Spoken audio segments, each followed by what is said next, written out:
الرحمن الرحيم مالك يوم الدين إياك نعبد وإياك نستعين اهدنا الصراط المستقيم صراط الذين أنعمت عليهم غير المغضوب عليهم ولا الضالين صدق الله العلي العظيم لا حول ولا قوة إلا بالله العلي العظيم أعوذ بالله من الشيطان اللعين الرجيم بسم الله الرحمن الرحيم الحمد لله رب العالمين والصلاة والسلام على سيد الأنبياء والمرسلين خاتم النبيين بالقاسم محمد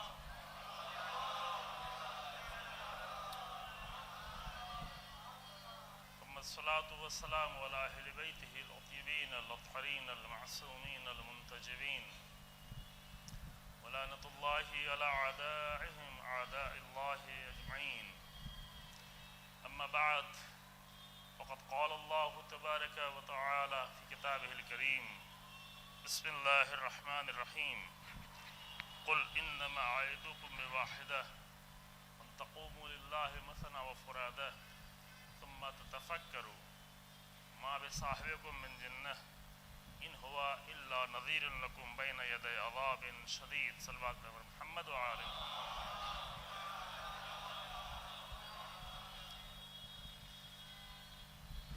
قرآن مجید میں سورہ سبا کی 46 نمبر یہ آیت کریمہ ہے اور اس آیت کا ہم پہلے بھی ذکر کر چکے ہیں، لہذا بعض باتیں ممکن ہے پہلے کی جا چکی ہوں تو یہاں پر اس کی تکرار ہونے سے جتنا ممکن ہو سکے گا اس سے بچا جائے گا۔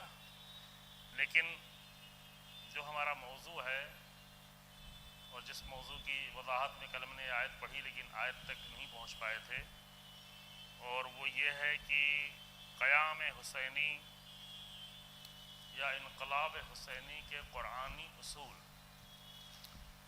امام حسین علیہ السلام نے اتنا عظیم جو قیام کیا، قیام یعنی اٹھ کھڑے ہونا، مدینے سے نکلنا، مکے کو چھوڑنا، اپنے اصحاب و انصار کے ساتھ باطل کے مقابل میں کھڑے ہونا، وہی کھڑے ہونے کو عربی میں قیام کہتے ہیں، قیام، اور اس کے مقابل میں ہے قعود۔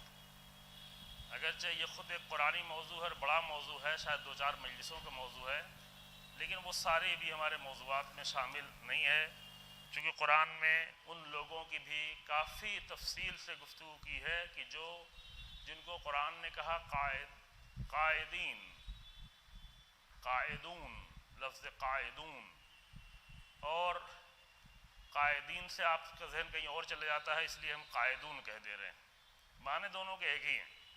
یہ گرامر کے لحاظ سے عربی میں فرق ہو جاتا ہے، جیسے آپ کے مرسلون، مرسلین، دونوں کے معنی ایک ہی ہیں، جیسے آپ کے نبیون، نبیین، مومنون، مومنین، مسلمون، مسلمین، یہ دونوں کے معنی بالکل ایک ہیں۔ یہ صرف فرق اس لیے ہوتا ہے کہ اس کے پہلے کیسا کلمہ آیا ہے، اس کے اعتبار سے لفظ بدلتا ہے، معنی میں کوئی فرق نہیں ہوتا۔ تو اگر ہم آپ کہتے ہیں قائدین تو ممکن آپ کے ذہن چلا جائے قیادت میں اور قیادت کرنے والوں میں، لیکن یہاں پر قیادت کی بات نہیں ہے، یہاں ہے قائد، قائدین، عین سے، ایک ہوتا ہے حمزہ سے اور ایک ہوتا ہے عین سے، دونوں کے معنی میں بالکل جو ہے فرق ہے، جیسے ایک دوسرے کے اپوزٹ ہوں۔ قائدین جو حمزہ سے ہے اس کے معنی ہے جو قیادت کرے، جو پوری قوم کو لے کر کھڑا ہو اور پوری قوم اس کے ساتھ ساتھ کھڑی ہو، اور قائدون جو عین سے ہے اس کے معنی بیٹھے ہوئے لوگ، کچھ نہ کرنے والے لوگ، بیکار لوگ، ہے نا۔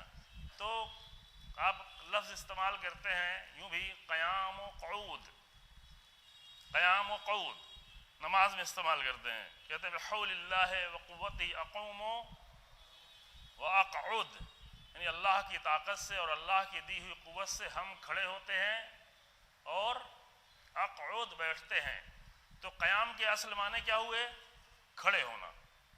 قعود کے معنی ہوئے بیٹھے رہنا۔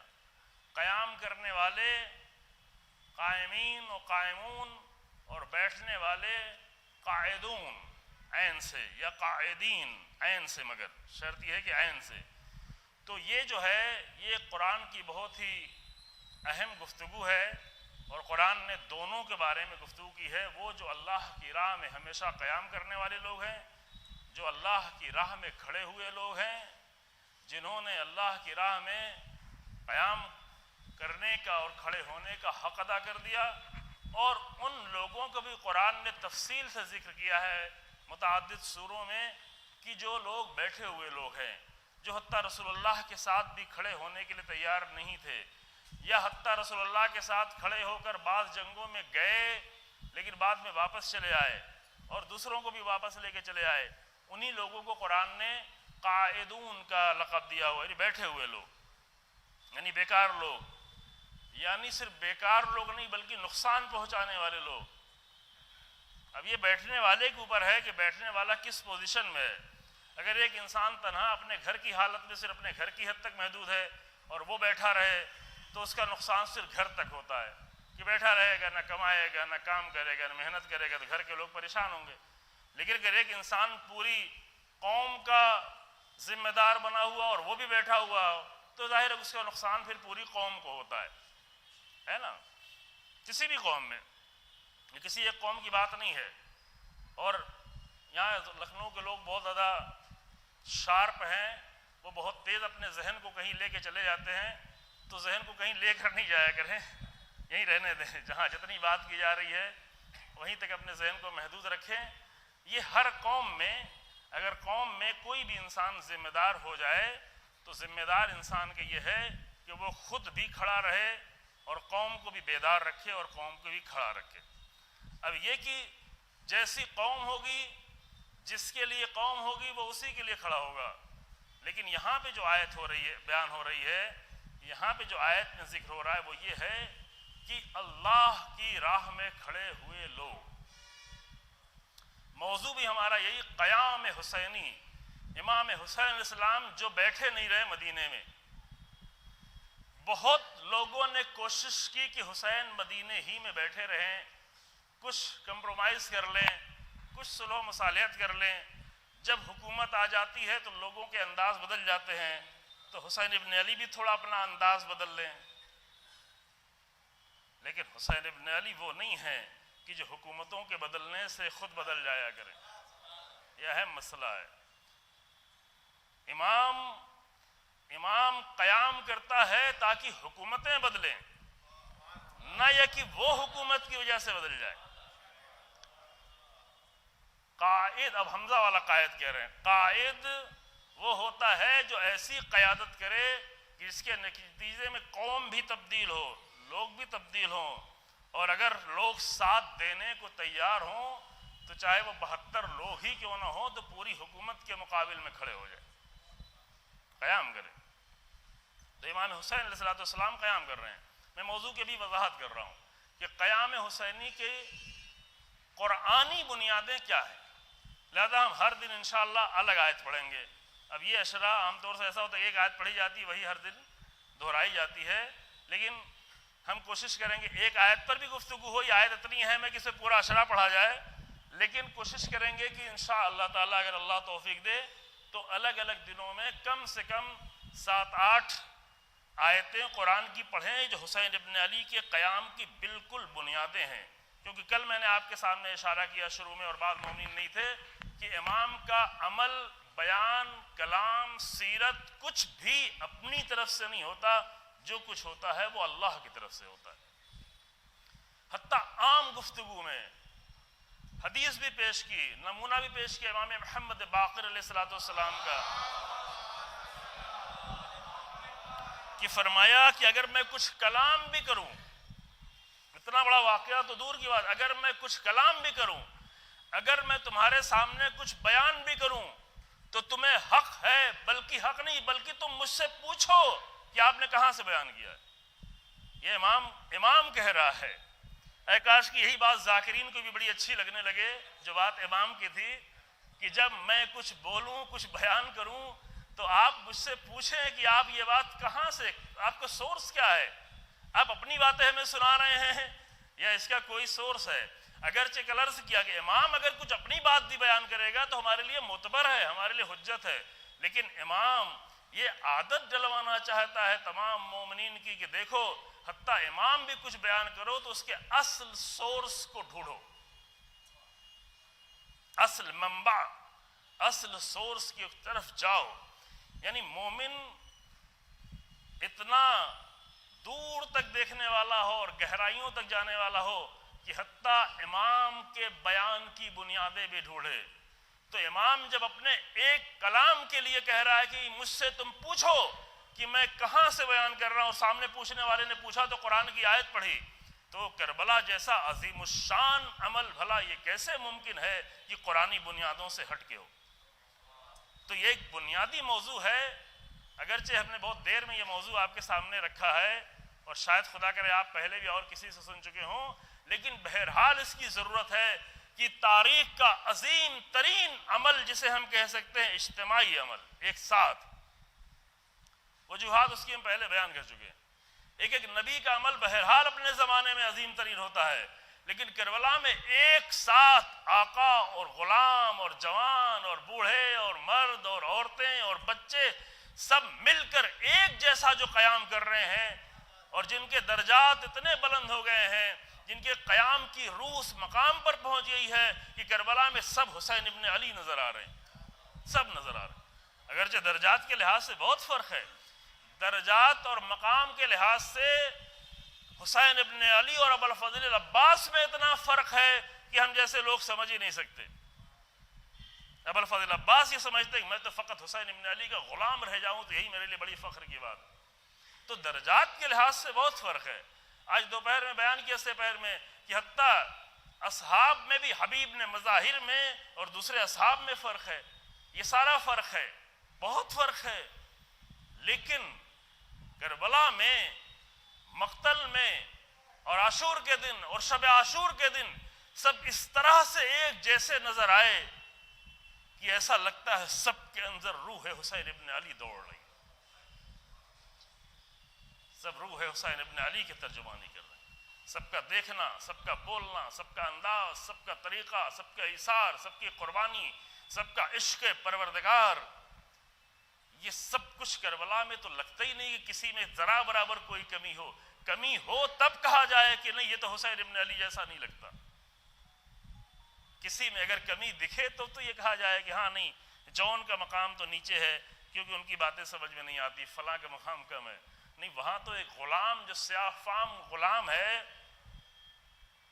میری طرح سے نام بھی جون ہے، وہ بھی اس مقام پر عشق و قربانی کے ہے کہ حسین ابن علی کہہ رہے ہیں کہ اللہم بیض وجہا و طیب ریحا، اے میرے اللہ اس کے چہرے کو نورانی کر دے اور اس کے اندر جسم میں خوشبو پیدا کر، خدا کرے آپ سب کے چہرے نورانی، خدا کرے قیامت کے دن ہم سب کے اور آپ سب کے چہرے نورانی ہوں، لیکن نورانی ہونے کے لیے دعا بھی کرتے ہیں، بہت اچھی دعا ہے، صرف ممبر کی دعا نہیں ہے، روایت میں ہے، حدیثیں موجود ہیں کہ جب آپ وضو کرنے لگیں اور چہرے پر پانی ڈالیں تو یہ دعا کرے کہ اللہم بیض وجہی یوم تسودت الوجوہ، اے میرے اللہ اس دن جب چہرے سیاہ ہو رہے ہوں گے اس دن ہمارے چہرے کو نورانی رکھنا، نورانی رکھنا، اچھی دعا ہے یہ، حسین ابن علی کے ذکر کے سہارے انشاءاللہ تعالی آپ کے چہرے نورانی ہوں، یعنی اس طرح ذکر کیا جائے قیامت کے دن جو ہے کوئی مشکل نہ ہو انشاءاللہ تعالی، لیکن یہ سب اسی وقت ممکن ہے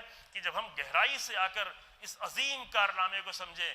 حسین ابن علی کا کارنامہ اتنا معمولی نہیں ہے خدا نخواستہ اس کو آ کر ہلکے پھلکے تھوڑا سا رو دھو کے چلے جائیں، تھوڑا ذکر کر کے تھوڑا ثواب لے کے چلے جائیں، یہ انقلاب ہے، یہ ایک ایسا انقلاب ہے جو صرف اپنے زمانے کے کوفہ و مدینہ و مکہ اور عراق سرزمین عرب کے لیے انقلاب نہیں تھا، بلکہ قیامت تک آنے والی تمام بیدار قوموں کے لیے انقلاب بنتا چلا جا رہا ہے، جس کا ایک نمونہ انقلاب خمینی ہے کہ انہی کربلا کی بنیادوں پر جو انقلاب برپا کیا اور انہی اصولوں پر اگر انقلاب برپا کیا تو ایک ایسا عظیم الشان انقلاب بن کر سامنے آیا کہ ایک زمانے میں لوگ کہہ رہے تھے کہ امام خمینی مر جائیں پھر دیکھ لیں گے، جیسے کفار و مشرکین یہ کہہ رہے تھے کہ رسول اللہ یہاں سے چلے جائیں پھر دیکھ لیں گے.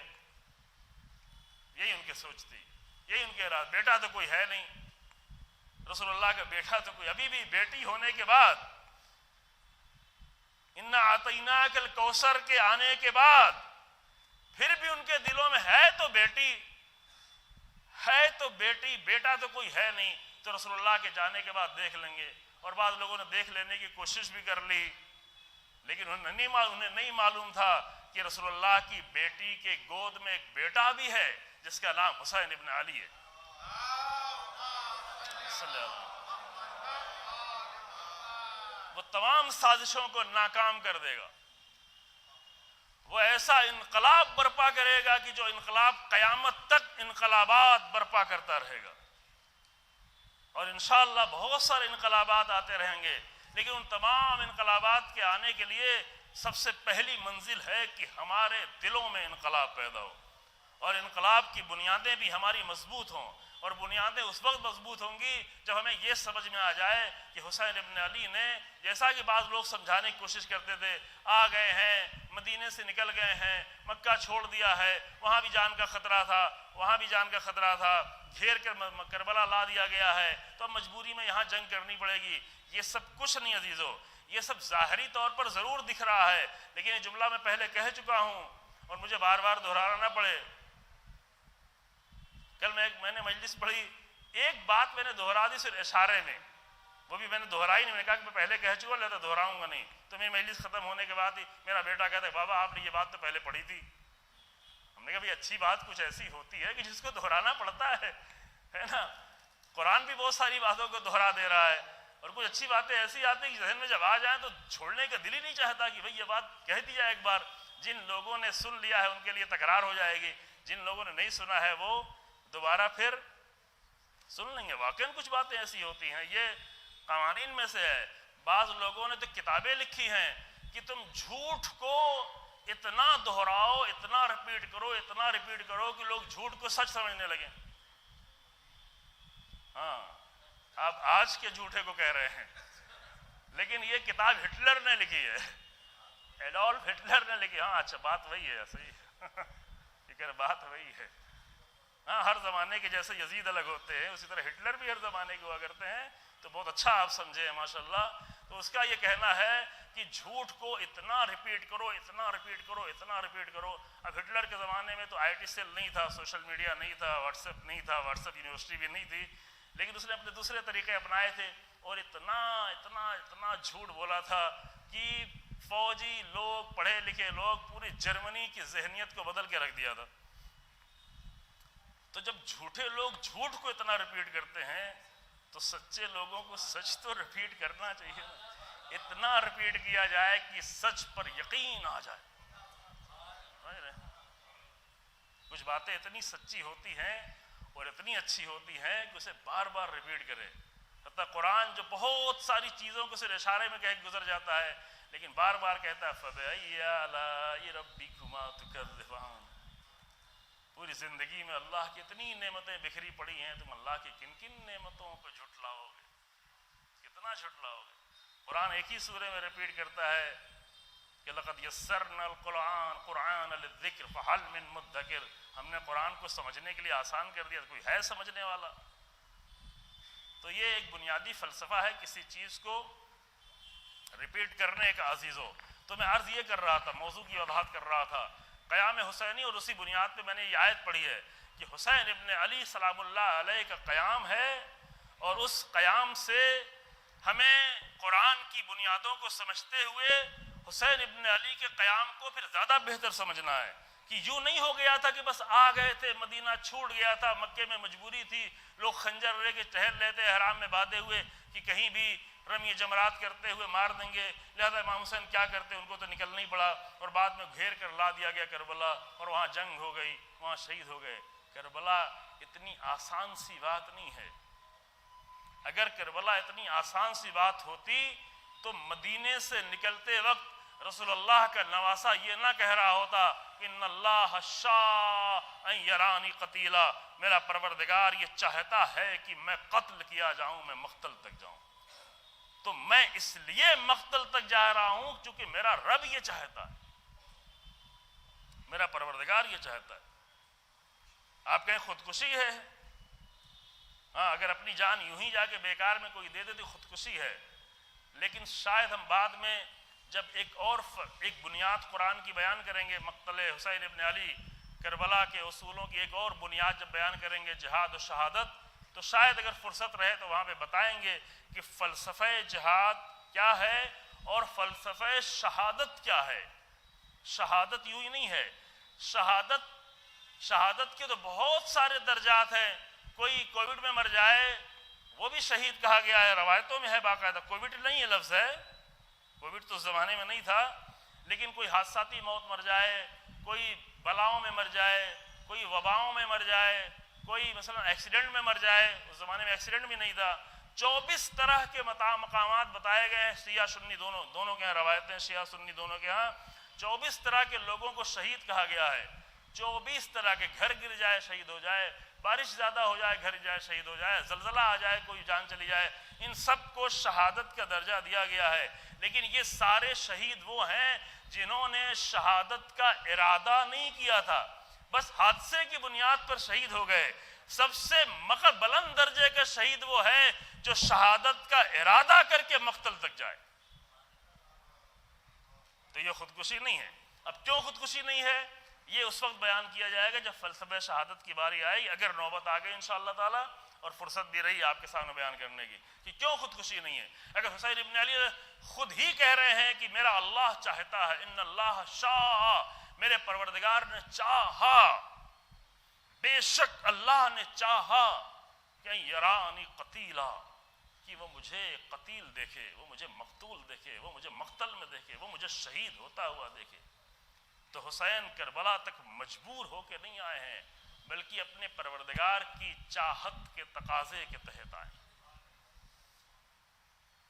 رضائے پروردگار کے سائے میں آئے۔ جس طرح باپ رضائے پروردگار کے سائے میں رسول اللہ کے بستر پہ سو گیا تھا، پرواہ کیے بغیر کہ مجھے قتل کر دیا جائے یا چھوڑ دیا جائے، اسی طرح بیٹا رضائے پروردگار کے لیے کربلا کے مقتل تک آیا ہوا۔ تو یہ انجانے میں نہیں آئے ہیں، سب جانتے ہوئے آئے ہیں۔ ان سب چیزوں کی خبر رسول اللہ پہلے ہی دے چکے ہیں۔ اب تو ہمارے بہت سارے اہل سنت علماء بھی وہ جناب ام سلمہ کی روایت بیان کرتے ہیں، یوٹیوب پہ بھری پڑی ہیں تقریریں بہت بڑے بڑے علماء کی کہ یہ معتبر کتابوں میں اہل سنت کی موجود ہے کہ رسول اللہ نے حسین ابن علی کی ولادت کے وقت ہی یہ خبر دی تھی کہ میرا بیٹا شہید ہونے والا۔ بہت سارے راز بتا دیے تھے، سب کو نہیں بتائے تھے، ساری بیویوں کو بھی نہیں بتائے تھے، جو بیوی جتنی اہل تھی رسول اللہ نے اس کو اتنا ہی بیان بتایا تھا، تو ام سلمہ کو بتایا تھا۔ اور رسول اللہ کے یہ علم میں بھی بہرحال رہا ہوگا اللہ کی مرضی سے کہ 50 سال گزرنے کے بعد میری یہ بیوی زندہ رہے گی، جبکہ ام سلمہ کی عمر اور کئی ساری بیویوں سے زیادہ تھی۔ پتہ ہے آپ لوگوں کو؟ شاید نہیں پتہ ہے۔ جیسے ام سلمہ کو دیکھ کر بعض بیویاں، ارے یہ بوڑھی کے پاس، یہ بوڑھی خاتون، اس زمانے میں 40-42 سال کی 35 سال کی عورت کو پھر بوڑھا ڈکلیئر کر دیا جاتا تھا، چونکہ 9 سال میں شادی ہوتی تھی۔ 9 سال میں شادی ہونا وہاں عرب کے کلچر میں رائج تھا، یعنی یہ کہ اگر 9 سال گزر گیا اور شادی نہیں ہو رہی لڑکی کی تو پھر برا دیکھا، یہ کیا ہوا، دیر کیوں ہو رہی ہے۔ تو ام سلمہ جن کی عمر شادی کے تقریباً 28 سال تھی، ان کے بچے پہلے سے تھے، پہلے ان کی شادی ہو چکی تھی، ان کے 3 یا 4 بچے باقاعدہ موجود تھے۔ جب ان سے رسول اللہ نے شادی کی تو بعض دوسری بیویاں کہتی تھے یہ بوڑھی عورت سے شادی کر لی، رسول اللہ نے بوڑھی عورت شادی کر لی، لیکن وہی خاتون تھی کہ جو 50 سال بعد تک بھی واقعہ کربلا تک زندہ رہی، اور واقعہ کربلا کے کچھ راز رسول اللہ نے اپنی اسی بیوی کو بتائے ہوئے تھے، ہے نا۔ تو میں یہ عرض کر رہا تھا کہ حسین ابن علی انجانے میں کربلا نہیں پہنچے ہیں، حسین ابن علی ساری حقیقتوں کو جانتے ہوئے کربلا پہنچے ہیں اور سب کچھ جانتے ہوئے قیام کیا ہے۔ اور یہیں پر ہم قرآن کی آیت کا ترجمہ جلدی آپ کی خدمت میں پیش کر دیتے ہیں، بہت غور سے سنیں یہ آیت کریمہ۔ قرآن کہتا ہے قل، اے میرے حبیب کہہ دو، انما اعظکم بواحدہ، میں تم سے صرف ایک ہی نصیحت کرتا ہوں، اعظکم یعنی واعظ کرنا، یعنی نصیحت کرنا، میں تم سب سے فقط ایک نصیحت کرتا ہوں. پھر اتنا سارا قرآن کیا ہے؟ اب آیت کو سنیں گے تو آپ کو اندازہ ہو جائے گا کہ قرآن میں جو کچھ بھی ہے پورا قرآن.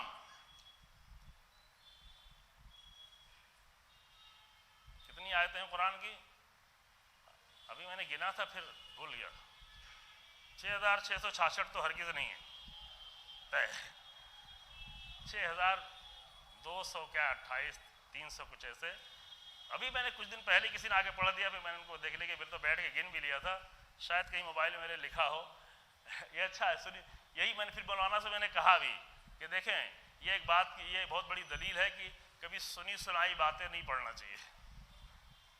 سنی سنائی باتیں، اب یہ سنی سنائی باتیں تو کتابوں میں بھی آ گئی ہیں، وہی بچوں کو پڑھایا جاتا ہے، وہی بچوں کو رٹایا جاتا ہے. بھائی قرآن کی آیتیں گننے میں کتنا ٹائم لگے گا؟ آپ کے پاس سب کے پاس کیلکولیٹر ہے، سب کے پاس، یعنی سب کے پاس اسمارٹ موبائل ہے تو سب کے پاس کیلکولیٹر ہے. ابھی میرے ذہن کیا وہ ہے کہ میں نے ابھی 1-1.5 مہینہ پہلے گنا تھا اور پھر ذہن سے نکل گیا. لیکن آپ جا کے گن سکتے ہیں. اچھا ہوا ذہن سے نکل گیا تاکہ آپ خود گنیں. کیا کرنا مشکل ہے، کتنا ٹائم لگے گا؟ 114 آیتیں ہر جگہ، ہر سورے کے سامنے لکھا ہوا اس سورے میں اتنی آیتیں، اس سورے میں اتنی آیتیں، اس سورے میں اتنی آیتیں، پورے جوڑ ڈالیں تو 6666 تو ہرگز نہیں. اور یہیں سے یہ میں بنیادی نقطہ بیان کر رہا ہوں کہ سنی سنائی باتیں کہنا بھی چھوڑ دیں، سننا بھی چھوڑ دیں. اس میں بہت نقصان ہے، خاص کر دین میں تو بہت ہی نقصان ہے. دین میں سنی سنائی باتوں کی بنیاد پر 8 ارب انسانوں میں 7 ارب سے زیادہ لوگ گمراہ پڑے ہوئے ہیں، کیونکہ وہ سب سنے سنائے دین پہ چل رہے ہیں. تو 7 ارب تو میں نے بڑے اس سے احتیاط سے کہہ دیا، ورنہ 8 ارب میں گنتیوں کے لوگ ہیں جو بالکل صراط مستقیم پہ چل رہے ہیں. اکثر لوگ سنی سنائی باتوں ہی میں چل رہے ہیں، اور سنی سنائی باتیں اکثر جھوٹ بھی ہوا کرتی ہیں. اور ہمارے ذاکرین وہی پڑھتے بھی ہیں کہ دیکھو جب امام حسن سے پوچھا گیا کہ حق اور باطل میں کتنا فرق ہے تو کہا 4 انگل کا فرق ہے. تو لوگوں نے حیرت سے پوچھا کہ 4 انگل کے کیسے فرق ہے؟ تو کہا یہاں پہ ایسے انگلی رکھ دیا. کہا آنکھ سے لے کے کان کے درمیان میں فاصلہ کتنا ہے؟ کہا 4 انگل کا فاصلہ ہے. کہا جو دیکھو وہ حق ہے، جو سنو اس پر بھروسہ نہ کرو کیونکہ وہ باطل ہو سکتا ہے. ٹھیک ہے. ہمارے ایک عالم گزرے ہیں، انتقال کر گئے ہیں، پاکستان کے ہیں. وہ کہتے تھے کہ سنی لوگ جو ہے سن کے سنی ہو گئے. خود ہی کہتے تھے، میں نہیں کہہ رہا ہوں. جبکہ سنی کے معنی ہے رسول اللہ کی سنت پہ چلنے والا، اور شیعہ کے معنی اہل بیت کی پیروی کرنے والا. نہ تو بھی اہل سنت رسول اللہ کی سنت پہ چل رہے ہیں، نہ تو بھی شیعہ اہل بیت کی پیروی کر رہے ہیں. پرسنٹیج کے لحاظ سے یہ آپ خود طے کر لیں کون کتنا پرسنٹ اہل سنت میں کتنے لوگ ہیں، کتنے پرسنٹ ہیں جو رسول اللہ کی سنت پہ چل رہے ہیں. اگر رسول اللہ کی سنت پہ چل رہے ہوتے تو اتنا ظلم ہو رہا ہوتا، اتنے خاموش کیوں رہتے؟ اور اگر ہم اہل بیت کی پیروی کر رہے ہوتے تو ایسے حالات میں اتنے ذلت و رسوائی کے ساتھ زندگی کیوں گزار رہے ہوتے؟ تو پرسنٹیج تو بہت ڈاؤن ہے. ابھی ان مجلسوں کی کوشش یہ ہونا چاہیے کہ اگر ہم 3% ہے تو وہ 4 کر دیں، 5 کر دیں، کچھ پرسنٹیج بڑھائیں. شیعت کا پرسنٹیج بھی بڑھائیں اور رسول اللہ کی سنت پر چلنے کی بھی پرسنٹیج بڑھائیں. اب آپ کل یہ نہ کہہ دیجیے گا کہ ہم کو سنی بنا رہے ہیں مولانا. اگر رسول اللہ کی سنت پہ چلنا سنی بننا ہے تو اچھا ہے کہ سنی بنے، اور اگر اہل بیت کی راہ پہ چلنا شیعہ بننا ہے تو بہت اچھا ہے کہ سارے سنی شیعہ بھی رہیں. تو سارے شیعہ سنی ہو جائیں، سارے سنی شیعہ ہو جائیں، پھر لڑائی ختم ہو جائے. یعنی سب رسول اللہ کی سنت، یہ نہیں کہ اپنا چھوڑ کے چلیں، یعنی سب رسول اللہ کی سنت پہ چلیں، سب اہل بیت کی پیروی کرنا شروع کر دیں تو شیعہ سنی کی لڑائی ختم ہو جائے. دشمن جو فائدہ اٹھا رہے ہیں فائدہ ختم ہو جائے گا. یہ بہت آسان سا نسخہ ہے. مشکل ہو رہی ہے، جو لوگ نہیں سمجھیں ان کو مشکل ہوگی. جی ہاں، اور اگر نہیں سمجھیں گے تو بعد میں سوال کر لیں گے. یہ میں بار بار کہتا رہتا ہوں کہ بعد میں آ کے سوال کر لیا کریں. کچھ بات اگر جلدی سے کہہ کے چلے جائیں تو سوال کر لیا کریں. آج کی میں مجلس میں وہاں بیان کر چکا ہوں اس سے پہر میں کہ شیعہ کسے کہتے ہیں. 2 روایتوں سے، ایک روایت امام حسن اسلام کی اور ایک روایت امام حسین اسلام کی. 2 نام لیا، 2 صلوات تو آپ پڑھیں.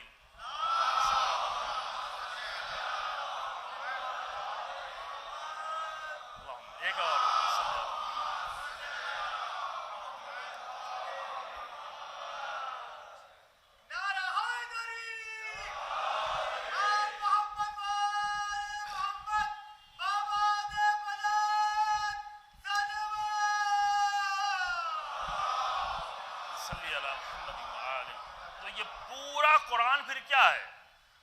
کہتا ہے کہ میں تو ایک ہی نصیحت کرتا ہوں. اور یہ جو تاکید ہے میں پہلے تفصیل سے بیان کر چکا ہوں, ابھی سے اشارہ کرتا ہوں کہ انما کے ساتھ تاکید ہے. یعنی انما کا مطلب ہوتا ہے صرف یہی اور اس کے سوا اور کچھ نہیں. یعنی یہ کہ میں انما اعظکم بواحدہ, انما بھی کہا, بعد میں کیا کہا, بعد میں واحدہ بھی کہا. واحدہ کے معنی سب کو معلوم ہے نا, واحدہ یعنی ایک. صرف اور صرف میں ایک ہی نصیحت کرتا ہوں اور ایک نصیحت کے سوا میں تم سے کچھ بھی نہیں چاہتا. تو پھر اتنا بڑا قرآن ہے, اس میں بھی بہت ساری سینکڑوں نصیحتیں ہیں, وہ سب کیا ہیں؟ رسول اللہ نے اتنی ساری نصیحتیں کی ہیں, وہ سب کیا ہیں؟ ائمہ نے اتنی ساری نصیحتیں کی ہیں, وہ سب کیا ہیں؟ کہ اگر اس قرآن کی ایک نصیحت کو سمجھ لو تو اس نصیحت کے اندر تمام نصیحتیں سمٹ کے آ جائیں گی, بلکہ پورا دین سمجھ کے آ جائے گی. اور وہ نصیحت کیا ہے؟ وہ نصیحت یہ ہے کہ ان تقوموا للہ مثنا و فرادا, کہ اللہ کے لیے قیام کرو, اللہ کے لیے اٹھ کھڑے ہو. اگر تم بیٹھے ہوئے ہو, اگر تمہیں بٹھا دیا گیا ہے, اگر تمہیں ڈرا دیا گیا ہے, اگر تمہیں خوفزدہ کر دیا گیا ہے, اگر تمہارے اندر حوصلے پست کر دیے گئے ہیں, تو تم گھبراؤ نہیں, تم پریشان نہیں ہو. تمہارے سامنے قرآن ہے, تمہارے سامنے قرآن کی ایک ہی نصیحت ہے, تمہارے سامنے رسول اللہ کا عمل ہے, تمہارے سامنے حسین ابن علی کا عمل ہے, تمہارے سامنے تمام ائمہ کا عمل ہے. فقط ایک کام کرو کہ انما اعظکم بواحدہ ان تقوموا للہ. پہلی بات یہ کہ قیام کرو. دوسری بات یہ قیام جو کرو وہ خاندان کے لیے نہ کرو, وہ اپنے نفس کے لیے نہ کرو, وہ اپنی انانیت کے لیے نہ کرو, وہ اپنے نام کے لیے نہ کرو, وہ اپنی شہرت کے لیے نہ کرو. بعض لوگ بہت زیادہ محنت کرتے ہیں, لیکن ساری محنت کا خلاصہ یہ ہوتا ہے کہ کسی مائک پر میرا نام لے لیا جائے, مجمع میں میرا نام لے لیا جائے. اور مجمع میں جب نام لے لیا جاتا ہے تو بڑا خوش ہوتے ہیں. اور بعض ذاکرین بھی بڑے ہوشیار ہوتے ہیں, وہ 10-20 لوگوں کا نام لے لیتے ہیں, پھر مطمئن ہو جاتے ہیں کہ اب آئندہ 10 لوگ تو ہمیں مجلس میں بلائیں گے ہی جب ان کا کوئی مرے گا, اس لیے میں نام ہی نہیں لیتا. ٹھیک ہے, جی ہاں, جب ان کو کوئی مرحوم ہوگا تو اتنے بڑے مجمع میں میرا نام لے لیا ہے. تو اس لیے قیام نہ کرو, اس لیے بھاگ دوڑ نہ کرو, اس لیے اتنا کوشش نہ کرو, کیونکہ یہ ساری کوششیں اگر اللہ کے لیے ہیں تو تھوڑی سی کوشش بھی اللہ کی نگاہ میں بہت بڑی ہو جائے گی. لیکن اگر اللہ کے لیے نہیں ہے, باقی جس کے بھی لیے ہوں, تو جب وہ ختم ہو جائے گی تو وہ ساری کوشش کا نتیجہ ختم ہو جائے گا. ہم ختم ہو جائیں گے, ہمارا خاندان ختم ہو جائے گا, ہماری شہرت ختم ہو جائے گی. جن لوگوں کے سامنے ہماری شہرت تھی وہی ختم ہو جائیں گے, ہے نا. جن کے سامنے ہمارے چرچے ہوا کرتے تھے, جب وہی نہیں رہیں گے تو ہماری شہرت کیا رہے گی. تو جو چیزیں ختم ہونے والی ہے ان کے لیے کچھ کوشش کرنا کیا فائدہ رکھتا ہے؟ کون سی عقل کہتی ہے؟ عقل کہتی ہے کہ کوشش کرو تو اس کے لیے کرو جو کبھی ختم ہونے والا نہیں, اور جب وہ ختم ہونے والا نہیں ہے تو تمہاری کوشش بھی ختم ہونے والی نہیں. اور اس کا سب سے بڑا نمونہ خود کربلا ہے. سب سے واضح نمونہ کیا ہے؟ خود کربلا ہے. تو تو آیت کا میں ترجمہ کروں, ان تقوموا للہ مثنا و فرادا ثم تتفکروا. پھر اس کے بعد تم فکر کرو. ثم کے معنی کیا ہے؟ یہ عربی میں نہیں چاہتا کہ میں نہیں کہہ رہا ہوں آپ سب عربی سیکھ لیں, لیکن کچھ لفظوں کو جانیں. ثم سین میم, ثم کے معنی ہوتا ہے دن. دن کا وہ استعمال ہوتا ہے, یعنی ایک کام کر لو پھر اس کے بعد, یعنی اللہ کی راہ میں قیام کر لو, اللہ کی راہ میں اٹھ کھڑے ہو. ثم تتفکروا, اب اس کے بعد فکر کرو, اس کے بعد سوچو, اس کے بعد غور کرو. یہ بہت ہی عجیب بات ہے. یہ عام طور سے جتنی بھی تعلیمات ہمارے پاس موجود ہیں وہاں سے تھوڑا دوسرے مرحلے میں ہر جگہ ہم سے یہ کہا جاتا ہے کہ پہلے سوچ لو پھر کچھ کرو. یہی کہا جاتا ہے نا. ہر عقل مند بھی یہی سمجھاتا ہے کہ دیکھو کچھ بھی کام کرنا ہے پہلے سوچ لو. بزنس کرنا ہے, تجارت کرنا ہے, نئی دکان شروع کرنا ہے, یہ کرنا ہے, وہ کرنا ہے, سوچو. جن سے آپ استخارہ دکھوانے جائیں ان سے بھی کہا کریں کہ پہلے وہ سمجھائیں کہ سوچ لیا ہے کہ نہیں سوچ لیا ہے. صرف استخارہ نہیں, دیکھو پہلے سوچ لو, پہلے فکر کر لو, پہلے مشورے کر لو. تو دین کی تعلیمات میں یہ ہے کہ پہلے اچھی طرح سوچ لو. عقل مند، امیر المومنین کا جملہ، عقل مند کی زبان اس کے دل کے آگے ہے، روح کے آگے ہے، سوچنے کی طاقت کے آگے ہے. یعنی پہلے بولتا ہے پھر سوچتا ہے پھر شرمندہ ہوتا ہے. لہذا بولنا بھی ہو تو پہلے کیا کرو؟ پہلے سوچو. عمل بھی کرنا ہے تو پہلے سوچو. لیکن یہاں قرآن کیا کہتا ہے؟ قرآن کہتا ہے اللہ کی راہ میں قیام کر لو پھر سوچو. کیوں؟ وجہ کیا ہے؟ وجہ بتاؤں، پھر بعد والا مسئلہ میں بیان کر رہا ہوں. وجہ یہ ہے کہ اللہ کی راہ میں جب قیام کرو گے تو بہت ساری رکاوٹیں آئیں گی، تمہیں قدم قدم پہ روکا جائے گا. جس طرح حسین ابن علی کو روکا گیا، مدینے میں روکا، کچھ لوگوں نے خلوص سے روکا، کچھ لوگوں نے محبت میں روکا، کچھ لوگوں نے سیاست میں روکا، مکے میں روکا.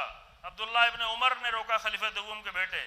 عبداللہ ابن زبیر نے روکا، زبیر جو رسول اللہ کے پھوپھیزاد بھائی تھے ان کے بیٹے. عبداللہ ابن عباس نے روکا، وہ بھی رسول اللہ کے چچا زاد بھائی تھے، انہوں نے بھی روکا.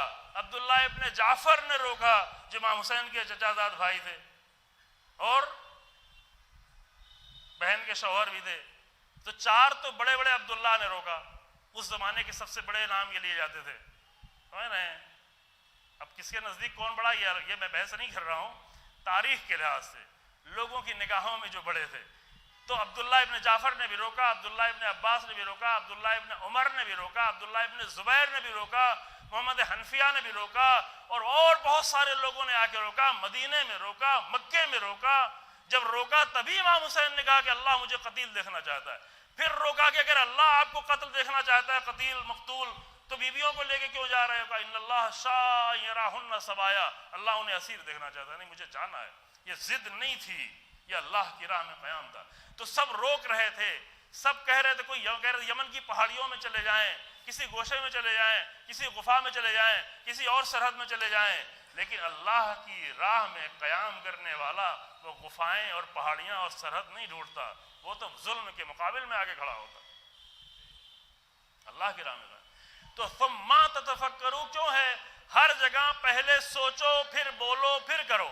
لیکن جب اللہ کی راہ میں قیام کرنے کی باری آئے تو پہلے اللہ کی راہ میں قیام کر لو، پھر سوچو کہ قیام صحیح راستے پہ چل رہا ہے کہ نہیں چل رہا ہے. اسے روکا نہ جائے، اسے جو ہے منحرف نہ کیا جائے. سوچنا تو ضروری ہے، لیکن اگر قیام کرنے سے پہلے سوچنے لگو گے تو پھر طرح طرح کی فکر آئے گی اور تمہیں قیام ہی نہیں کرنے دے گی. کچھ آگے فکر یہ کہے گی، سوچیں گے آپ، سوچنا شروع کریں گے کہ میں اکیلا آدمی کیا کروں گا، ایک اکیلا چنا تو بھاڑ نہیں پھوڑ لیتا، لوگ میرے ساتھ نہیں ہیں، پیسہ نہیں ہے، افراد نہیں ہے، ناصر نہیں ہے، مددگار نہیں ہے، حکومت مقابل میں ہے، اتنی بڑی حکومت کے مقابل میں اکیلا کیا کروں گا. جب انسان پہلے ہی سوچنے لگے گا تو کبھی اللہ کی راہ میں قیام کرے گا ہی نہیں. اس لیے قرآن نے کہا پہلے قیام کر دو، اب سوچو کہ قیام کس طرح کامیابی کی طرف آگے بڑھے، قیام بیکار نہ ہو، قیام ضائع نہ ہونے پائے. پھر نمونہ پیش کیا کہ ما بصاحبکم من جنہ، تاریخ کے قیام کا سب سے بڑا نمونہ وہ کون ہے؟ ایک انسان جو غار حرا سے قیام کر رہا تھا. یہ تاریخ کا سب سے بڑا قیام. ٹھیک ہے، نوح نے بھی قیام کیا، ابراہیم نے پوری حکومت کے مقابل میں قیام کیا، موسیٰ نے قیام کیا اور فرعون کے دربار تک پہنچ گئے. یہ سب تاریخ کے بڑے بڑے قیام ہیں. لیکن قرآن نے جو نمونہ پیش کیا وہ رسول اللہ صلی اللہ علیہ وآلہ وسلم کا نمونہ پیش کیا. اور یہی چیز کربلا کی بنیاد بن رہی ہے. یہ قرآن کہتا ہے، اب جا کے آپ تفصیل سے آپ کو دیکھنا ہوگا تو یہی آیت دیکھیے گا، سورہ سبا کی، پھر میں دے رہا ہوں حوالہ، سورہ سبا کی آیت نمبر 46 کہتا ہے کہ ما بصاحبکم من جنہ. دیکھو وہ ایک انسان جو تمہارے ساتھ یہ نظر آ رہا ہے رسول اللہ، یہ معاذ اللہ مجنون نہیں ہے. کیونکہ ایک انسان اگر قیام کرے اور حق بولنا شروع کرے تو لوگ یہی سمجھنے لگتے ہیں اسے کیا ہو گیا ہے، یہ دیوانہ تو نہیں ہے، یہ پاگل تو نہیں ہو گیا ہے، یہ دوسروں جیسی باتیں کیوں نہیں کر رہا ہے، یہ سب سے ہٹ کے باتیں کیوں کر رہا ہے، یہ سب سے ہٹ کے عمل کیوں کر رہا ہے، اس کا طریقہ دوسروں سے بدلا ہوا کیوں نہیں ہے، یہ اسی انداز کی ذاکری کیوں نہیں کر رہا ہے کہ خوب مجمع ہو، خوب شور ہو، خوب ہنگامہ ہو، خوب بولو. مثلا ایک مثال دے رہا ہوں، اگر آپ محلے میں سب کے جیسی رسمیں نہیں منائیں اور الگ سے صحیح اسلامی رسم بنانے لگیں کہ یہ تو پاگل ہو گیا ہے، یہ شادی میری طرح کیوں نہیں کرتا، یہ قرض لے لے کے بربادی کیوں نہیں کرتا، اور اگر جو ہے ساس بہوؤں میں جو ہے آپس میں لڑائی نہ ہو اور وہ ان کو پریشان نہ کریں کہ یہ پاگل ہو گئی ہے ساس، یہ دیکھو بہو کو پورا کنٹرول دی جا رہی ہے، اور اگر بہو جو ہے ساس کا احترام کرنے لگے تو گھر میں کہتے تم پاگل تو نہیں ہو گئی ہو، تمہیں غلام بنا کے رکھ دیں گے۔ تو بہت سارے لوگ اگر لوگوں کے راستے پہ نہ چلیں تو لوگ کہتے ہیں یہ تو پاگل ہو گئے، یہ تو مجنون ہے۔ اور اللہ اکبر، تاریخ کے سب سے عظیم قیام کرنے والوں کو لوگ یہی کہتے تھے، معاذ اللہ کہ انہیں رسول اللہ کو کیا ہو گیا ہے، یہ کیوں سب کے مقابل میں کھڑے ہو گئے ہیں، یہ تو اختلاف ڈال رہے ہیں، یہ تو قوم میں اختلاف ڈال رہے ہیں، سب لوگ جیسا کر رہے ہیں ویسے ہی کیوں نہیں کرتے۔ میں تھوڑا آپ کو حساس مسئلے پر لے کے چلا آیا، جب بات حق کی ہو، حق بات کے لیے قوم بھی نہیں دیکھی جاتی، قوم کو چلنا ہے تو چلے، نہ چلنا ہے تو جائے، سمجھ رہے ہیں یا نہیں؟ حق بات کے لیے مکے کے لوگ بھی یہی کہہ رہے تھے کہ حسین ابن علی کو کیا ہو گیا ہے، یہ 8 ذی الحجہ کو حج چھوڑ کر کیوں چلے جا رہے ہیں، معاذ اللہ۔ اب ذہنوں میں کیا گزر رہا تھا وہ میں کہہ نہیں رہا ہوں، لیکن جب رسول اللہ کے لیے کہہ رہے تو حسین ابن علی کے لیے کیوں نہیں کہیں گے؟ جو بھی لوگوں کی سوچ کے سے ہٹ کر کوئی کام کرنے لگے تو لوگ یہی کہتے ہیں کہ اس کو کیا ہو گیا ہے۔ اب غلط کام کرے تو واقعاً دیوانہ ہوگا تبھی غلط کام کرے گا، لیکن بہت سارے لوگ عام طور سے غلط کام کر رہے ہوتے ہیں، غلط رسموں پہ چل رہے ہوتے ہیں، وہاں پر اگر کوئی اچھی رسم قائم کرنا چاہے تو لوگ کہتے ہیں یہ تو دیوانہ ہو گیا ہے، یہ تو پاگل ہو گیا ہے۔ تو قرآن نے آ کر کہا ما بصاحبکم من جنہ، یہ جو تمہارے ساتھ تمہارا رسول ہے یہ مجنون نہیں ہے، ان ہوا الا نذیر لکم بین یدی عذاب شدید، یہ تو تمہیں آگاہ کر رہا ہے آئندہ آنے والے خطرات سے، ان خطرات کو تم نہیں دیکھ پا رہے ہو۔ اصل مسئلہ ہے ان خطرات کو دیکھنا، وہ نگاہیں جو بعد کے آنے والے خطرات کو دیکھ لیتی ہیں تو وقت پر وہ خطرات سے آگاہ کرتی ہیں، اور خطرات سے آگاہ کرنے والے ہی کو عربی میں نذیر کہتے ہیں۔ نذیر یعنی ڈرانے والا، نذیر یعنی آگاہ کرنے والا، نذیر یعنی یہ بتانے والا کہ تم تو غفلت میں ہو، بعد میں کیا ہونے والا ہے، اس کو کہتے ہیں نذیر۔ ان ہوا الا نذیر، یہ رسول اللہ کچھ بھی نہیں ہے سوائے اس کے کہ وہ تمہیں آگاہ کرتا ہے۔ پوری رسالت کا ایک مقصد یہ ہے کہ آئندہ کے خطرات سے آگاہ کر دے، اور آئندہ کے خطرات صرف جہنم کے خطرات نہیں ہیں، نہیں، یہی کل کے خطرات، یہی پرسوں کے خطرات، یہی سال بھر بعد آنے والے خطرات، کیونکہ اگر آج آگاہ نہ کیا جائے تو کل اس خطرے میں انسان پڑ جائے گا۔ جیسے روڈ پر نشان لگا دیے جاتے ہیں، علامتیں لگا دی جاتی ہیں کہ آگے یو ٹرن آنے والا ہے، آگے لمبا موڑ آنے والا ہے، آگے گڈھا ہے، آگے بڑا بریکر بنا ہوا ہے، کہ اگر اس خطرے سے آگاہ نہ کیا جائے تو آئندہ جا کے کسی خطرے میں انسان پڑ جائے گا۔ انبیاء کا کام یہ ہے کہ پوری قوموں کو ہر طرح کے خطرات سے بچائیں، اور رسول اللہ کا کام یہ ہے کہ قیامت تک آنے والے تمام خطرات سے انسانوں کو آگاہ کریں، اور راہ انبیاء پر چلنے والے علماء کا بھی یہی کام ہے کہ قوموں کو آئندہ کے آنے والے خطرات سے آگاہ کریں۔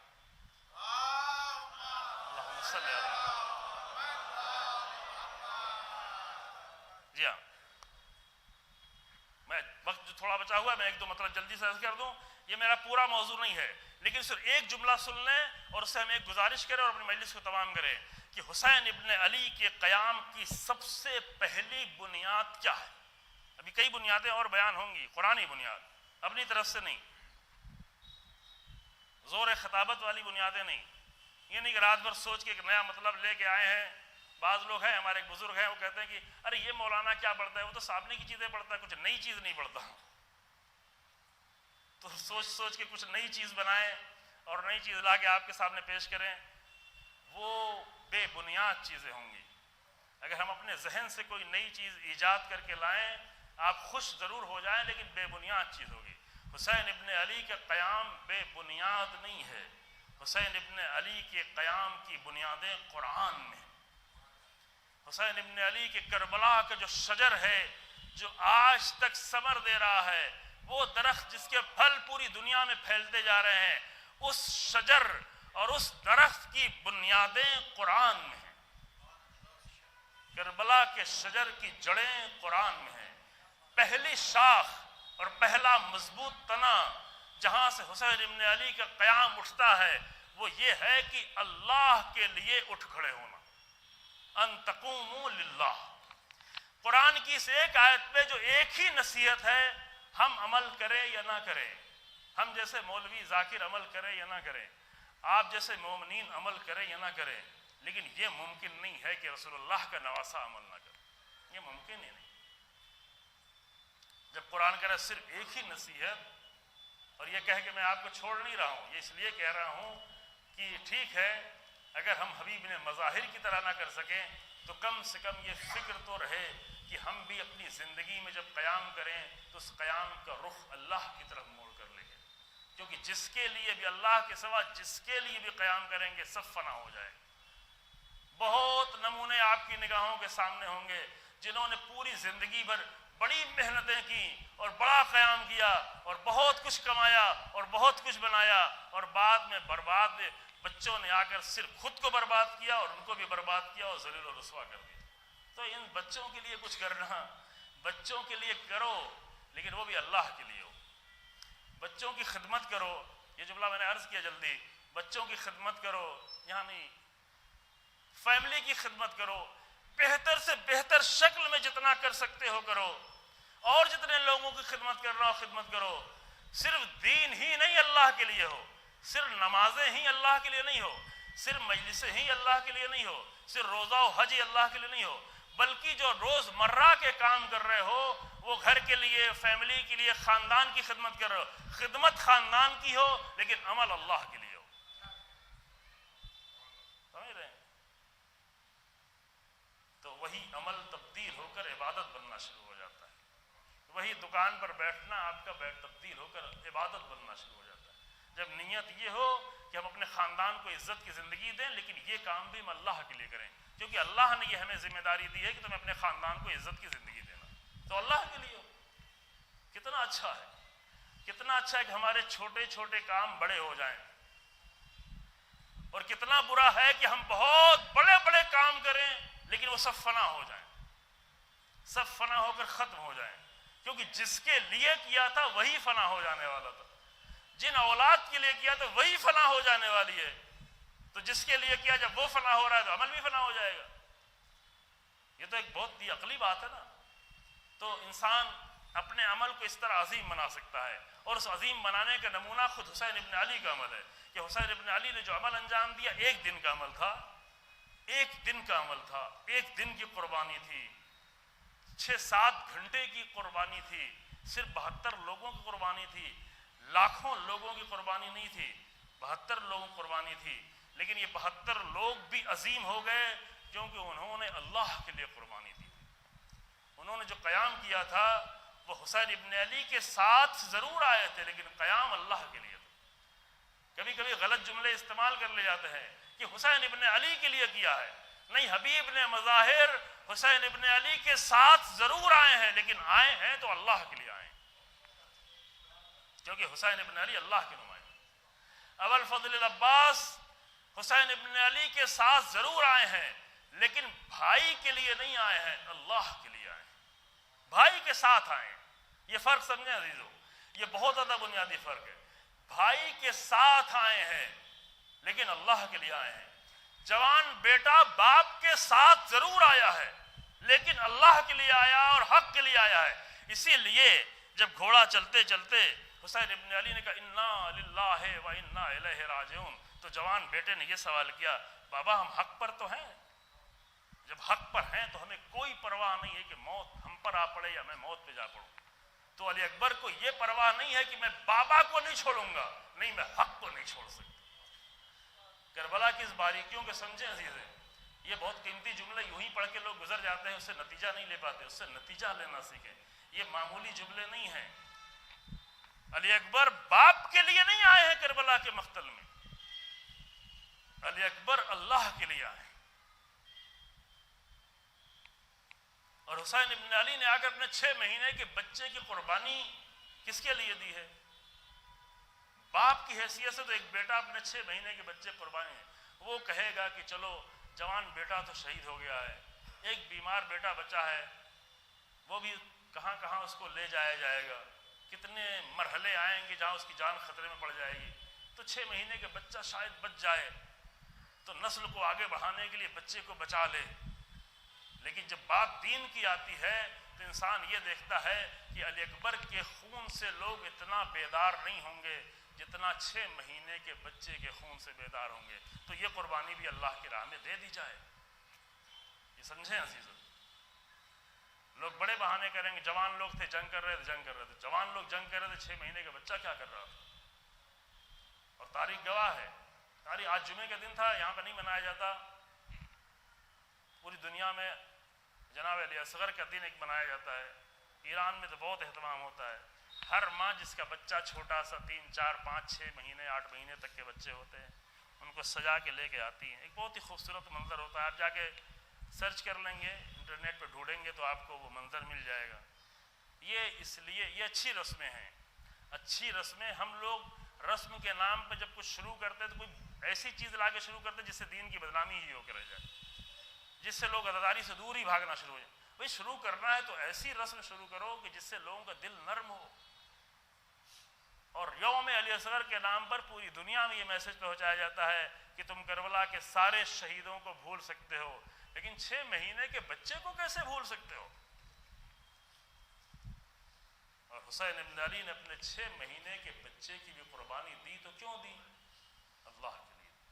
وہ بچہ جو خود قیام نہیں کر سکتا تھا، جو کھڑا ہی نہیں ہو سکتا تھا، 6 مہینے کے بچے نہیں کھڑے ہوتے نا، اب کھڑے ہونے کا مطلب سمجھئے نا، وہ بچہ جو اپنے قدموں پہ کھڑا نہیں ہو سکتا تھا، اسے بھی آ کر مقتل میں اس طرح پیش کر دیا کہ ہر قربانی بھلا دی جائے لیکن 6 مہینے کے بچے کی قربانی کوئی نہیں بھلا سکتا۔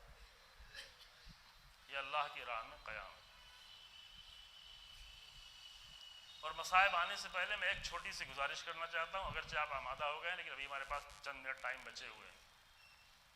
اگرچہ میں نے ارادہ کیا تھا کہ مجلس تھوڑا دیر میں شروع ہوئی لیکن اپنے ٹائم پہ ختم کر دیں گے، لیکن ٹھیک ہے، ایک تھوڑا سا بہت سارے کل چھٹی تھی، بہت سارے لوگوں کی، جوانوں کی چھٹی ہے، سیٹرڈے بہت سارے لوگوں کی چھٹی ہو جاتی ہے، تو ایک جملہ اور سن لیجیے کہ اس وقت ہمیں قیام کرنا ہے تو کون سا قیام کرنا؟ قیام کا مطلب تلوار نہیں ہے نا۔ اس وقت آج امت مسلمہ کو کون سا قیام کرنا ہے؟ اس وقت ہمیں اپنے ملک میں کس طرح کا قیام کی ضرورت ہے؟ قیام کا مطلب جنگ ہی نہیں ہے، حسین ابن علی جنگ کرنے نہیں آئے تھے، حسین خود جنگ کرنے نہیں آئے تھے، حسین تو اصلاح کرنے آئے تھے۔ اب یہ دیکھو کہ اصلاح کہاں پر کس طرح ہوتی ہے، کون سا عمل اپنایا جائے کہ جس سے قوم کی خستہ حالت بہتر ہو جائے۔ یہ کل تک آپ لوگ تھوڑا سوچیں، میں 2-3 منٹ کل آپ کا انشاءاللہ لوں گی اس بات پر۔ یہ اہم مسئلہ ہے کہ حسین ابن علی نے اپنے زمانے کی ضرورت کے لحاظ سے سب سے عظیم قیام کیا، تو یوں تو نہیں کہ صرف حسین ابن علی نے قیام کیا، جس نصیحت پر امام حسین عمل کر رہے ہیں اسی نصیحت پر امام زین العابدین بھی عمل کر رہے ہیں، لیکن امام زین العابدین کے قیام کا انداز کچھ اور ہے۔ یہ زمانے کے لحاظ سے طے کرنا پڑے گا کہ ہمارے زمانے کا قیام کیا ہو۔ اگر کچھ لوگوں نے ارادہ یہ کیا ہے کہ مجلس سن کے چلے جائیں گے تھوڑا ثواب مل جائے گا، تو پھر میں ان کو پریشان نہیں کرنا چاہتا، لیکن اگر قرآن کی آیت اور حسین ابن علی کے عمل کو دیکھ کر کچھ لوگوں نے یہ ارادہ کیا ہے کہ ہم بھی اللہ کی راہ میں قیام کرنا چاہتے ہیں، تو ہمیں یہ دیکھنا پڑے گا کہ آج کے زمانے کا قیام کیا ہے۔ آج کے زمانے جو قیام حسین ابن علی نے کیا تھا جس انداز سے، اس انداز سے تو امام جعفر صادق علیہ السلام نے نہیں کیا، تو کیا اس کا مطلب یہ ہے کہ امام جعفر صادق علیہ السلام نے قرآن کی آیت پہ عمل نہیں کیا؟ معاذ اللہ، یہ ہو سکتا ہے، یہ ہو سکتا ہے کہ جیسے ہم عمل نہیں کریں امام صادق بھی عمل نہیں کریں گے؟ یہ ممکن ہی نہیں ہے۔ قرآن کی ایک ہی نصیحت یہ ممکن ہی نہیں ہے کہ امام جعفر صادق علیہ السلام اس پہ عمل نہ کرے، امام رضا علیہ السلام اس پہ عمل نہ کرے۔ امام عسکری علیہ السلام اس پہ عمل نہ کرے. نہیں، ہر امام قرآن کی تمام آیتوں پہ عمل کرے گا، لیکن سب سے زیادہ قرآن کی اس آیت پہ عمل کرے گا جس میں کہا جا رہا ہے کہ میں ایک ہی نصیحت کرتا ہوں. تو ہر زمانے کے امام نے اپنے زمانے کے لحاظ سے اللہ کی راہ میں قیام کیا. اب ہمیں یہ طے کرنا ہے کہ ہمارے زمانے کے لحاظ سے ہمیں اللہ کی راہ میں کیا قیام کرنا. یہ ایک دن آپ لوگ بھی تھوڑا سوچ لیں، انشاءاللہ کل چند منٹ میں آپ کے لیتا ہوں. لیکن حسین ابن علی نے اپنے زمانے کے لحاظ سے، ہر امام نے اپنے زمانے کے لحاظ سے سب سے بہتر قیام کیا، یعنی اس سے بہتر اور ممکن نہیں تھا. یوں نہیں کہ صرف امام حسین نے، نہیں، ہر امام نے اپنے زمانے کے لحاظ سے سب سے بہتر قیام کیا. اب میں ہر امام کی ابھی فی الحال گفتگو تو نہیں کر پاؤں گا یہاں پر، لیکن کچھ چیزیں آپ کے اوپر بھی چھوڑتا ہوں، کچھ آپ کو سوچنا ہے، کچھ فکر کرنا ہے کہ امام کے ائمہ کے قیام کیا کیا تھے، ہے نا. لیکن اب میں اپنے اس قیام کے منزل سے وہ آگے بڑھاتے ہوئے فی الحال ابھی مصائب تک پہنچنا چاہتا ہوں کہ وہ حسین جو قیام کر کے مدینے سے نکلے تھے، جو قیام کر کے مکے کے قائدین میں نہیں بیٹھے، مکے کے بیٹھنے والوں میں حسین ابن علی نہیں بیٹھے، وہ نکل کے کربلا تک آئے اور کربلا میں آج کے دن اس سرزمین پہ قدم رکھ دیا کہ جہاں سے پھر حسین ابن علی کا خون سار اللہ بن کر قیام کرواتا رہے گا. حسین ابن علی شہید کر دیے جائیں. اس سرزمین سے حسین ابن علی نے بہت ساری سرزمینیں طے کی، بہت سارے راستے امام نے طے کیے. مکے سے لے کر کربلا تک کا سفر ایک ملک سے دوسرے ملک کا سفر تھا. سعودی عرب سے لے کے عراق تک کا یہ سفر تھا. یہ طولانی سفر تھا. مدینے سے مکہ آئے تھے تو وہ بھی طولانی سفر تھا، وہ چند دن کا سفر تھا، 4-5 دنوں کا سفر تھا. مدینے سے مکہ 450 کلومیٹر. لیکن جب مکے سے کربلا کے راستے پہ چلے، پہلے کوفہ پھر کوفے کی طرف سے کربلا، تو یہ سفر حسین ابن علی کا کتنا لمبا تھا؟ تقریباً 24 دنوں کا سفر ہے نا. 8 ذی الحجہ سے لے کر کے 2 محرم تک کا سفر، یہ طولانی سفر ہے. کل میں نے عرض کیا کہ گرمیوں کا سفر تھا، گرمیوں کا، اگست اور ستمبر اور اکتوبر کا سفر، اگست نہیں، ستمبر اور اکتوبر کا سفر تھا، جو عراق کی بہت سخت گرمی کا ماحول ہوتا ہے. یہاں پہ بارش ہو جاتی ہے، یہاں فرق ہو جاتا ہے، لیکن عراق میں بہت شدید گرمی کا موسم ہوتا ہے. اس شدید گرمی کے موسم میں حسین ابن علی مکے سے لے کر کربلا تک کا سفر طے کر رہے ہیں. لیکن یہ سفر یوں ہی نہیں طے کر رہے ہیں کہ کہیں بھی چلے جائیں گے، کہیں بھی رک جائیں گے. حسین ابن علی اس سرزمین کو ڈھونڈ رہے ہیں کہ جہاں پر ایسا قیام کیا جائے کہ اس قیام کا اثر کبھی بھی ختم نہ ہونے پائے اور کبھی بھی ختم نہیں ہوگا. ہر زندہ لوگوں کے لیے ختم نہیں ہوگا. ممکن ہے ہم مر جائیں، ہمارے ذہن مرے ہوئے ہو، ہماری سوچ مری ہوئی ہو، تو ہم پر کچھ زیادہ اثر نہ ہو، لیکن حسین ابن علی کے قیام کا اثر کبھی نہیں ختم ہونے والا ہے. کیونکہ حسین ابن علی کا خون سار اللہ بن گیا. سار اللہ کے معنی ہی ہے اچھلنے والا خون، قیام والا خون، ٹھہرا ہوا خون نہیں، ختم ہو جانے والا خون نہیں. عربی میں سورہ کہتے ہیں انقلاب کو، یعنی انقلابی خون. السلام علیک یا فار اللہ و ابن ثارہ. تو حسین ابن علی کا خون، حسین ابن علی خود بھی بیٹھے ہوئے نہیں ہیں، حسین ابن علی کا خون بھی خاک میں جا کر بیٹھ جانے والا اور ختم ہو جانے والا نہیں. یہ ہمیشہ انقلاب بنا رہے گا. حسین ابن علی کا خون برماتا رہے گا. حسین ابن علی کا خون دلوں کو بیدار کرتا رہے گا، کیونکہ یہ ثار اللہ ہے. جب زمین کربلا پہ آئے تو یہاں پر ہمیشہ کے لیے ٹھہر گئے. زینب بنت علی زمین کربلا پہ کچھ اور محسوس کر رہی ہیں، احساس ہے، کچھ خبریں سن رکھی ہیں. اتنی گہرائی سے اور اتنی باریکی سے جناب زینب کو نہیں معلوم ہے جس طرح حسین ابن علی کو معلوم ہے، لیکن کچھ احساس ہے جو تڑپائے جا رہا ہے. زمین کربلا پہ کوئی احساس ہے جو پریشان کیے جا رہا ہے. کہ یہ زمین تو کچھ اور ہے، یہاں تو بیٹھ کے قدم رکھتے ہی ہمیں کچھ اور احساس ہو رہا ہے، اور یہ آج کا احساس نہیں ہے۔ آج سے پہلے میں عرض کیا تھا کہ حسین ابن علی کے آنے سے تقریباً 34 سال پہلے بھی جب امیر المومنین اس سرزمین پہ گزرے تھے تو یہیں کربلا میں امیر المومنین بھی ٹھہر گئے تھے۔ جنگ صفین میں جب جا رہے تھے، عبداللہ ابن عباس بھی امام کے ساتھ ساتھ ہیں، اور وہاں زمین کربلا پہ پانی جہاں بھی ہوتا تھا وہاں کاروان ٹھہر جاتا تھا۔ سب سے بڑی ضرورت پانی کی ہوا کرتی تھی، کھانے کا انتظام تو اپنے ساتھ لے کے چلتے تھے جانوروں کو، لہذا پانی جہاں بھی مہیا ہو وہاں ٹھہر جاتے تھے۔ تو جب چلتے چلتے چلتے راستہ طے کرتے ہوئے کربلا کی سرزمین پر پہنچے تو کربلا کے واقعے کے پہلے بھی امیر المومنین گریہ کرنے لگے۔ عبداللہ ابن عباس نے پوچھا کہ آپ یہاں گریہ فرما رہے ہیں، یہ یوں نہیں ہے عزیزو کہ آج 2 محرم کو آپ رونا چاہتے ہیں اور روئیں گے، کربلا کے واقعے کے گزرنے کے 1400 سال بعد آپ رونا چاہ رہے ہیں۔ نہیں، کربلا کے واقعے کے گزرنے کے 50 سال پہلے بلکہ 56 سال پہلے رسول اللہ بھی رو رہے تھے، اور کربلا کے واقعے کے گزرنے کے 34 سال پہلے امیر المومنین اسی سرزمین پہ کھڑے ہو کے رو رہے ہیں۔ رسول اللہ نے اسی سرزمین کی خاک ام سلمہ کو دی تھی کہ یہ امانت ہے، اسے رکھو سنبھال کر، یہ خاک بتائے گی کب میرا فرزند شہید کر دیا گیا۔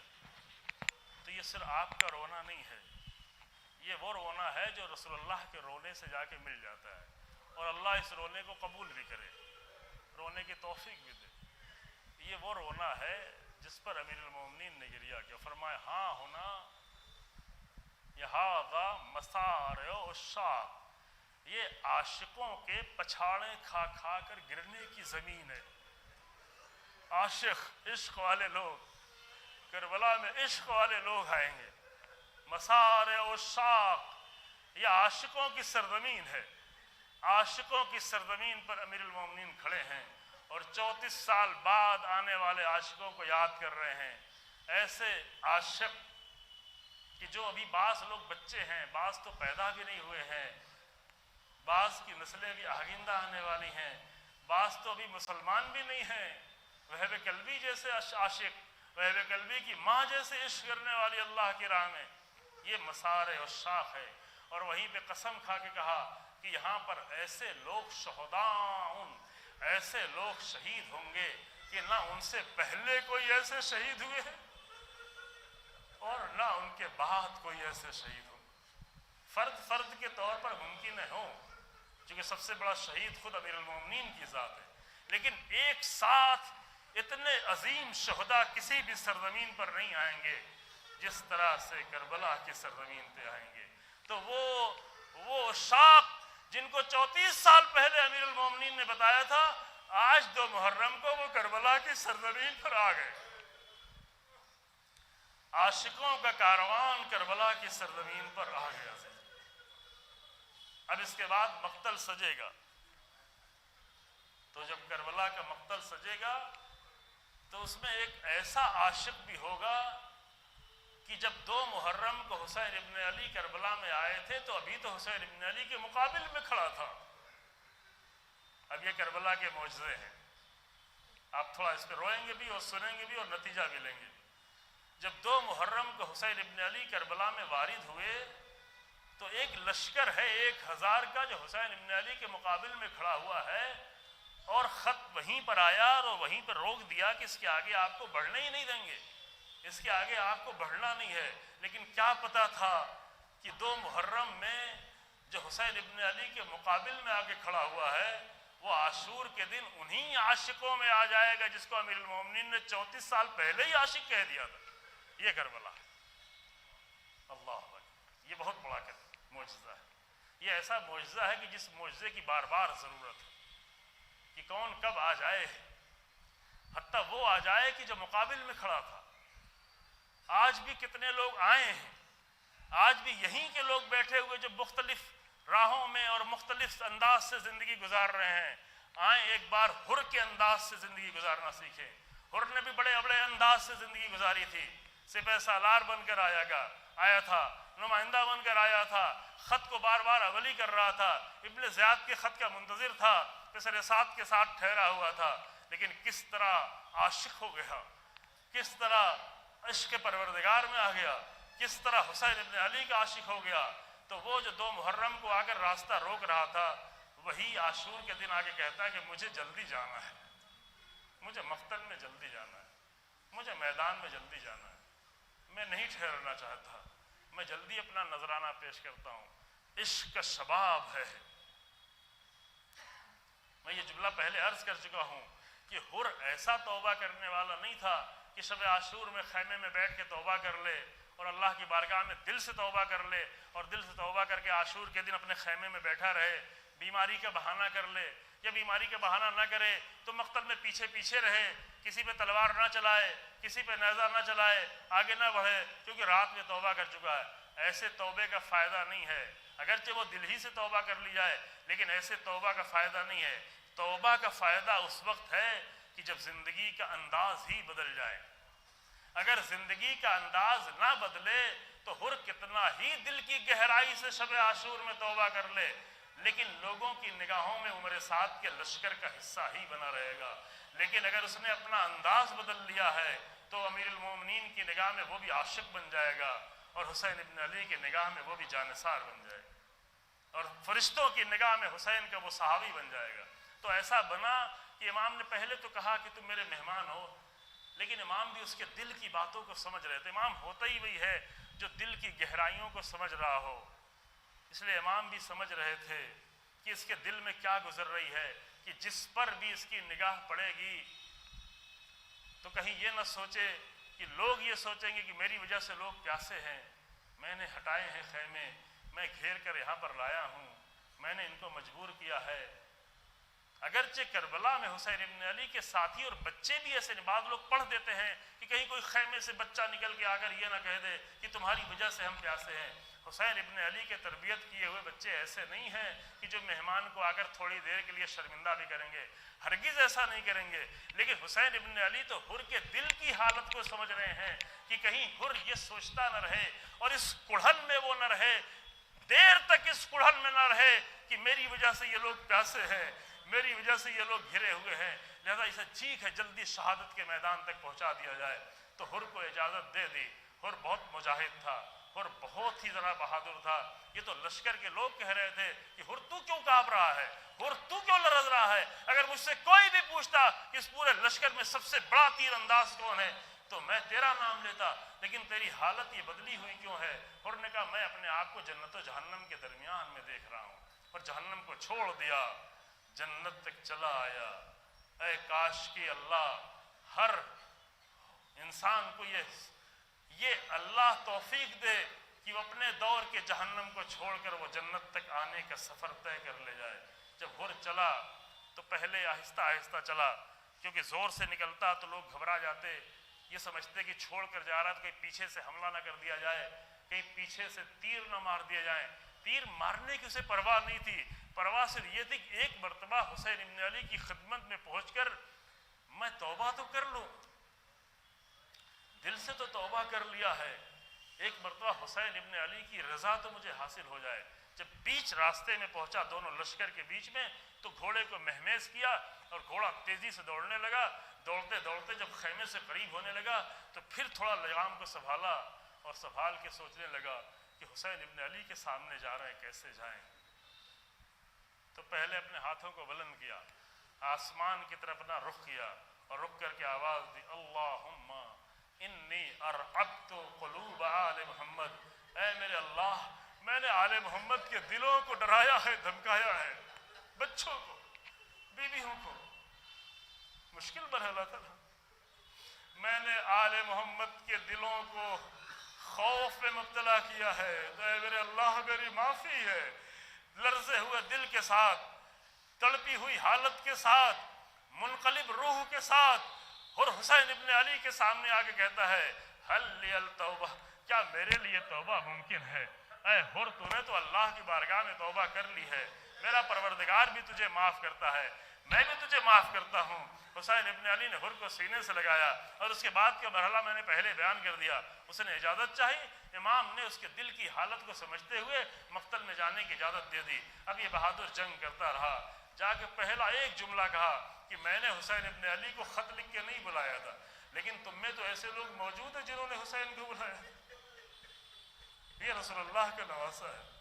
تم کسے مار رہے ہو؟ تم کسے قتل کر رہے ہو؟ تم کس کے لیے تلواریں سوتے ہوئے پڑے ہوئے ہو؟ تم کس کے لیے اپنے نزے کو تھامے ہوئے ہو؟ یہ فاطمہ کا لال ہے، یہ رسول اللہ کا نواسہ ہے۔ لوگوں نے حر پہ حملہ کر دیا، حر بھی دیر تک جنگ کرتا رہا، بہت سارے زخموں سے چور ہو کر حر زمین پہ گرا۔ حسین ابن علی حر کے سرحانے پہنچے۔ بس ایک جملہ عرض کرتے ہیں، مجلس کو تمام کرتے ہیں۔ حسین کو بڑا احساس تھا کہ راستے میں نے اس کی ماں کا نام لیا تھا۔ بے حس لوگ ہوتے ہیں جو لوگوں کو کچھ احساس دلا کر اس کا احساس بھی نہیں کر پاتے۔ حسین ابن علی نے حر کی ماں کا ذکر کیا بھی تھا تو اس کی ہدایت کے لیے کیا تھا، تاکہ اسے میری ماں کا خیال آ جائے، تاکہ وہ سمجھ لے کہ میں کس ماں کا بیٹا ہوں، اور وہی ماں کا نام اس کے لیے روشنی بن جائے۔ تو اس کی ہدایت کے لیے کہا تھا کہ سکلت کا امک، تیری ماں تیرے غم میں بیٹھے۔ یہ حسین کی بد دعا حر کے لیے سب سے بڑی دعا تھی۔ اللہ اکبر، یہ تو بد دعا ہے نا، سکلت کا امک، تیری ماں تیرے غم میں بیٹھے۔ خدا کرے کہ ایسی بد دعائیں ہیں ہم سب کو بھی ملتی رہیں جو ہمارے لیے اتنی بڑی دعا بن جائے۔ جیسے ہی ماں کا ذکر ہوا تھا حر بے چین ہو گیا کہ عرب کے کلچر میں کوئی ماں کا نام کیسے لے سکتا ہے، اور میں بھی آپ کا جواب دینے والا تھا، لیکن آپ کی ماں تو وہ ہے جس پر صلوات و سلام ہی ہو سکتا ہے، میں آپ کو تو کچھ بھی نہیں کہہ سکتا۔ لیکن ایک احساس ہے جو حسین کے دل میں ہے، بس یہی آخری جملے ہیں۔ ایک احساس ہے جو حسین کے دل میں ہے کہ میں نے حر کے سامنے اس کی ماں کا ذکر کیا تھا اور اس نے بڑا احساس کیا تھا۔ تو یہ احساس حسین مقتل میں بھلا نہیں پائے۔ شب عاشور کے خوف کے حالات میں بھی حسین ابن علی یہ احساس، حسین ذمہ دار ہیں۔ مقتل میں تیروں کی بارش ہو گئی، 48 لوگ پہلے ہی حملے میں شہید ہو گئے، لیکن یہ حسین کا احساس ابھی باقی ہے۔ جب حر کے سرحانے پہنچے تب بھی حسین نے یہ احساس کو زندہ رکھا، اور اسی احساس کے تحت بے حس انسان نہیں بنے عزیزو، اپنے احساس کو زندہ رکھیں۔ اسی احساس کے تحت حسین ابن علی حر کے پاس جاتے ہیں اور جا کے کہتے ہیں، اے حر، تیری ماں نے تیرا بڑا اچھا نام رکھا تھا۔ اب ایک بار ماں کا ذکر پھر آ گیا، اسی احساس کو مٹانے کے لیے، اسی احساس کو ختم کرنے کے لیے، اے حر، تیری ماں نے تیرا بڑا اچھا نام رکھا تھا۔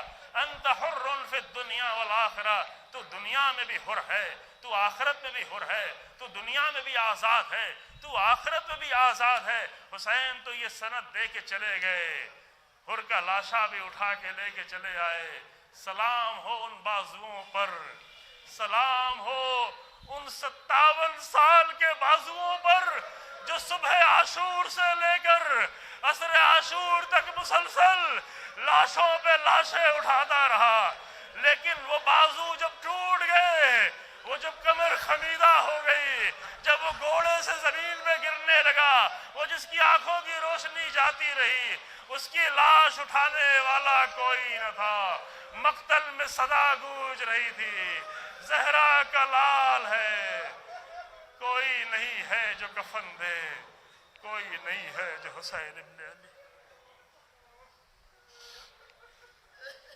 انا للہ و انا الیہ راجعون۔ سيعلم الذين ظلموا أي منقلب ينقلبون۔ ربنا تقبل منا إنك أنت السميع العليم بحق محمد وعترته الطاهرين۔ پروردگار ہمارے اس مختصر سے عمل کو قبول فرما، پروردگار اسے عبادت کا درجہ عطا فرما، پروردگار ہمیں کربلا کے عاشقوں میں، حسین ابن علی کے عاشقوں میں قرار دے، پروردگار ہمیں اللہ کی راہ میں قیام کرنے والے کی توفیق عنایت فرما، پروردگار کلمہ حق کو عزت و سربلندی عطا فرما، کلمہ باطل کو نیست نابود فرما، امام زمان کے ظہور میں تعجیل فرما، اور امام کے ہمیں حقیقی ناصروں میں قرار دے۔